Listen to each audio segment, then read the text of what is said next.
போன வருஷம், அதாவது 2023 நம்ம இந்திய வர்த்தக அமைச்சரகம் காமர்ஸ் அப்படின்னு சொல்லப்படுற எல்லா இணையதளங்களுக்கும் ஒரு சர்க்குலர் அமைச்சிருக்காங்க.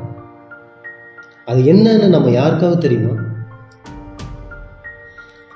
சரி, நாம் எல்லாருமே நம்முடைய குழந்தைகளுக்கு ஹெல்த் ட்ரிங்க் அப்படின்னு சொல்லி விளம்பரப்படுத்தப்படுற விஷயங்களை வாங்கி நம்ம கொடுத்துக்கிட்டு இருக்கோம்.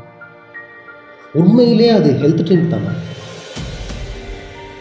குழந்தைகள் வச்சிருக்க ஒவ்வொரு பெற்றோரும் தனக்குள்ள கேட்டுக்க வேண்டிய ஒரு கேள்வி அது. இன்றைக்கி நம்ம இந்த வீடியோவில் இதை பற்றி தான் பார்க்க போகிறோம். வாங்க நம்ம வீடியோக்குள்ளே போகலாம். நான் உங்கள் நண்பன் விக்கி. இது எய்டன் விக்கிபீடியா.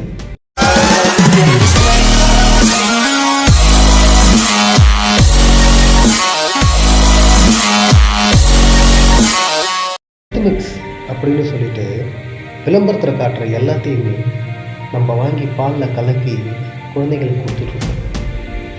இதெல்லாம் உண்மையிலே ஹெல்த் மிக்ஸ் தானான்னு நம்ம என்றைக்குமே செக் பண்ணதே கிடையாது. ஏன், அந்த ப்ராடக்ட்டுக்கு பின்னாடியே என்னென்ன பொருட்கள் சேர்க்கப்பட்டிருக்குன்ற ஒரு லிஸ்ட் இருக்கும். அந்த லிஸ்ட்டை கூட நம்ம இது வரைக்கும் யாரும் படித்ததே கிடையாது. போன்விட்டா நம்ம எல்லாருமே கேட்ட ஒரு பெயர், முக்கியமாக 90s கிட்ஸ்க்கு ரொம்ப பரிச்சயமான ஒரு பெயர். இந்த போன்விட்டாவில் நீங்கள் நான் பின்னாடி இருக்க கண்டென்ட்ஸ் எடுத்து நல்லா ஊற்றி பார்த்தீங்கன்னா 20 கிராம்ஸ் ஆஃப் போன்விட்டாவில் கிட்டத்தட்ட 7.5 கிராம்ஸ் ஆஃப் சுகர் இருக்குது. அதாவது கிட்டத்தட்ட 1.5 டீஸ்பூன் அளவு.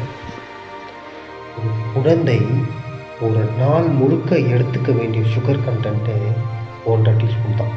அவ்வளவு அதிகப்படியான சுகர் கண்டென்ட் இருக்க ஒரு ப்ராடக்ட் தான் போன்விட்டா. இது நம்மள எத்தனை பேருக்கு தெரியும்? நாமளும் அதை வாங்கி கலக்கி குழந்தைங்களுக்கு கொடுத்துட்ருக்கோம். ஏண்டா, எவ்வளவோ ப்ராடக்ட் இருக்கும்போது நீ ஏன்டா போன்விட்டாவை பற்றி மட்டும் பேசுகிற அப்படின்னு நீங்கள் கேட்குறது எனக்கு நல்லாவே கேட்குது. இதை பற்றி மட்டும் நான் பேசுகிறதுக்கு ஒரு ரீசன் இருக்குது. நான் முதல்ல சொல்ல தெரியுமா, வர்த்தக அமைச்சரகம் சர்க்குலர், அவங்க சர்க்குலேட் பண்ணதே இந்த போன்விட்டாவை பற்றி தான். அது மட்டும் இல்லைங்க, NCPCR, national commission for protection of child rights, இவங்க இந்த போன்விட்டாவை பற்றி என்ன சொல்லியிருக்காங்க அப்படின்னா, இவங்க விளம்பரம் பண்ணுற டேக்லைனுக்கும் அந்த போன்விட்டாக்குள்ளே இருக்க கண்டென்ட்டுக்கும் சம்பந்தமே இல்லைன்னு சொல்லியிருக்காங்க. ஹெல்த் ட்ரிங்க் அப்படின்ற டேக்லைனை அவங்களோட போன்விட்டா ப்ராடக்டில் இருந்து ரிமூவ் பண்ணணும்னு சொல்லியிருக்காங்க.